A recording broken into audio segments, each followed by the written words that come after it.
Right, hi. So I'm Andy Brown, and today I'm going to be talking about path dependency and positive feedback within a system. Now, it's all part of systems thinking. I'm going to be exploring the Polya process. Now, this is named after George Polya. He was a Hungarian mathematician. His most famous student was John von Neumann. Now, it's a fairly simple experiment, and you can even do it yourself if you wish. So you have some black stones, some white stones and a jar. And you add stones to the jar one at a time. Now you start off with one black stone and one white stone in the jar. Now the colour of the stone that is added each time is determined by chance. So the probability of adding a black stone is equal to the proportion of black stones that are already in the jar. So when you start out, there's a 50-50 chance you'll select a black stone. And of course, there's a 50-50 chance you'll select a white stone. But for your next selection, the probability will no longer be 50-50. Instead, the probability of selecting a black stone will either be 2/3 if you selected a black stone last time, or it will be 1/3 if you selected a white stone last time. Now, if you keep doing this until you've filled up your jar, what will happen? Well, what happens is that chance random events at the start of the selection process will determine the path you take, locking you into a particular proportion of black to white stones. So, for example, if the first stone you select is black, and then on your next selection, your probability of selecting another black stone will be 2/3. In other words, the probability will have moved from 50% to 67%. That's a change of 17%. Now, if the next stone you select is black, then that probability will move from 67 to 75%, a change of 8%, and so on. Now, each selection changes that probability by a very large amount. However, when you have a large number of stones already in the jar, say 500, then the addition of one stone will only change that probability a small amount, in this case by 0.2%. So what this means is that events at the start of your process, which in our case are picking black or white stones, lock you into a particular path. So I've built a model of this Polya process, so let's walk through it and then run it a few times as an experiment. Now you'll see that there are two flows here.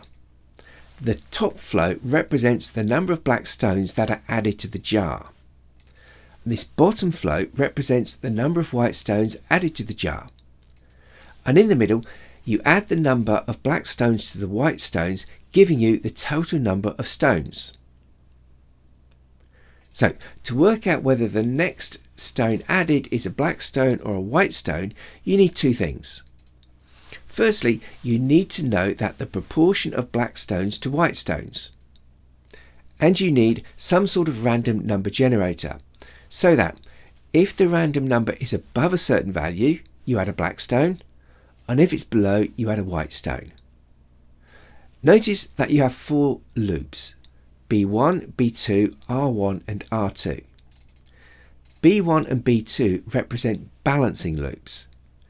Each mean that the more stones you already have in your jar, the less influence adding one more black stone or white stone will make.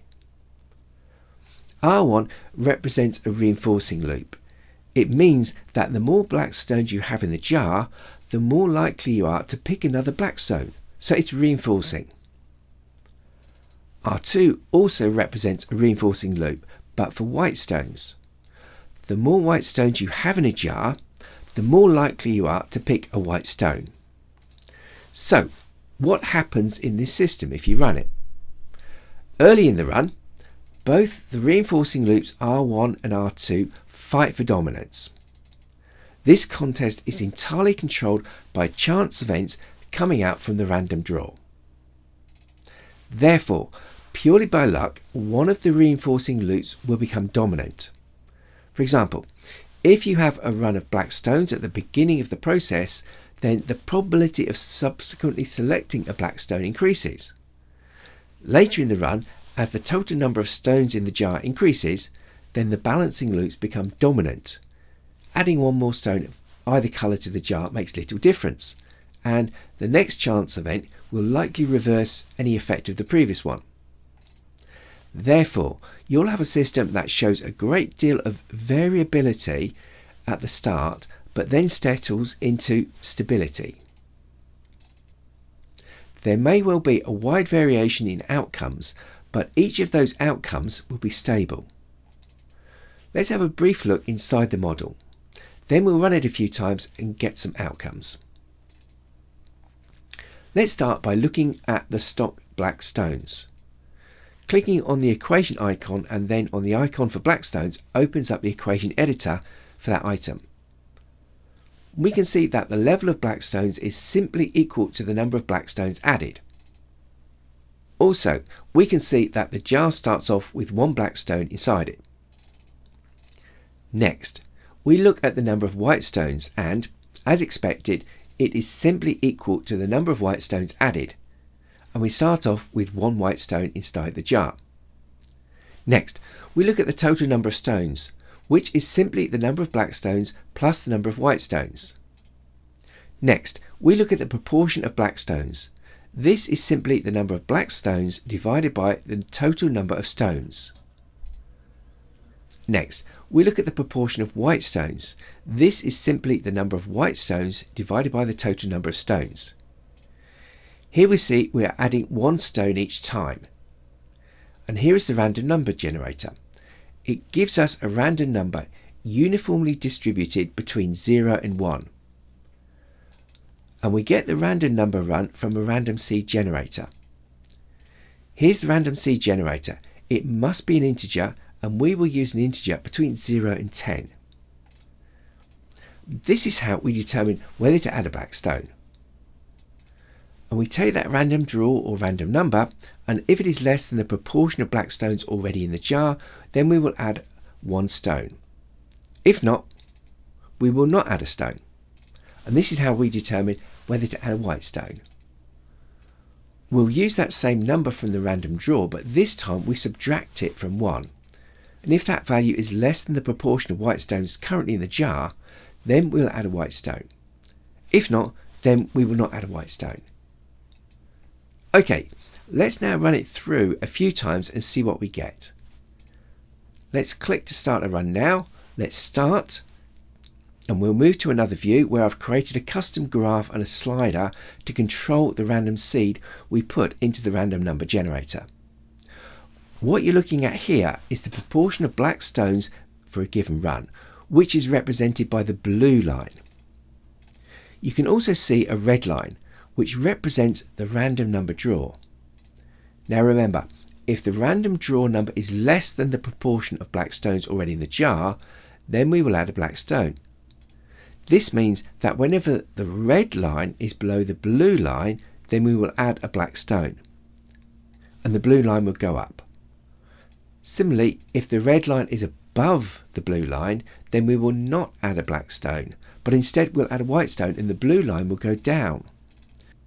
You can see on the graph that whenever red is above blue, then blue is heading downwards, whereas whenever red is below blue, then blue is heading upwards. In this run, we can see that we ended up with a jar that was fairly close to 50-50. In fact, it's hovering somewhere between 55 and 60% black stones. If we extended this to 500 runs, we would expect that it wouldn't much change from around 50 to 55% stones. But what would be the outcome if those random chance events at the beginning of the run were different? Let's see by selecting another random seed number. Let's move to random seed 1. Here we see a very different outcome.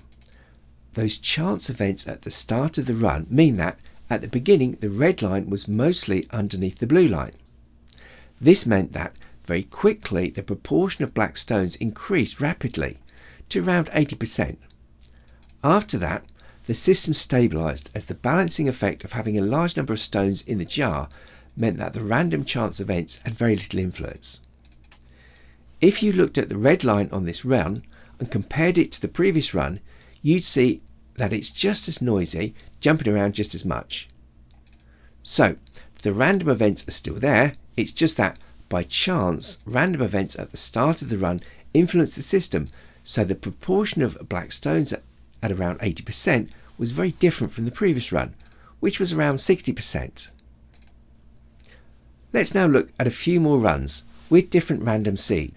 Here's a random seed 2, which ends up at around 80% black stones.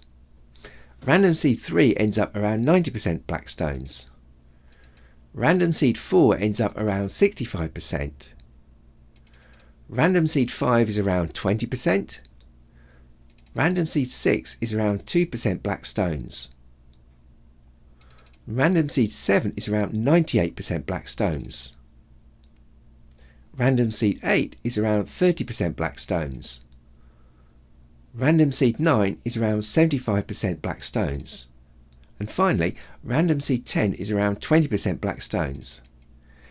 If we plot these together on a graph, we can see that we've ended up with 11 jars that vary from 2% black stones all the way up to 98% black stones. And all we have done is taken a jar with one white stone and one black stone inside it, then repeatedly added either a white stone or a black stone, where the probability of adding a black stone is equal to the proportion of black stones already in that jar. Now, our selection was probability driven, but you can easily think of examples where events at the start of a process lock you into a particular path, and those events are anything but random. One well-known example is the battle for video recorder standards between VHS and Betamax. So in the early days of video recorders, Betamax actually outsold VHS. However, the combined actions of organisations that were invested in the VHS format caused Betamax to lose ground and eventually be discarded. Once VHS had a clear lead over Betamax, nobody wanted to buy a Betamax recorder and get locked into that technology, as they couldn't share tapes with friends who mostly had VHS systems. Nor could they easily rent their favourite movies, as the video rental stores switched to VHS format.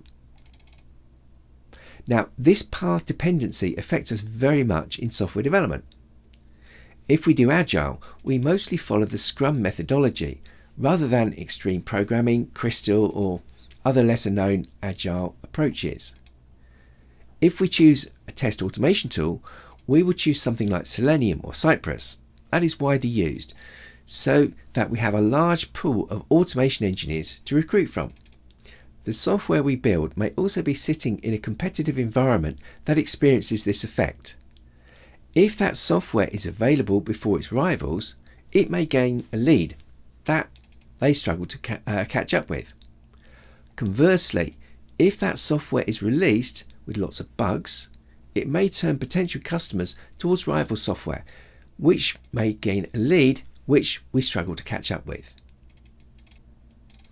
If you've enjoyed this session, please give us a thumbs up on the link below. And if you're interested in this topic, please hit the subscribe button. Thanks for watching, and I hope to see you again.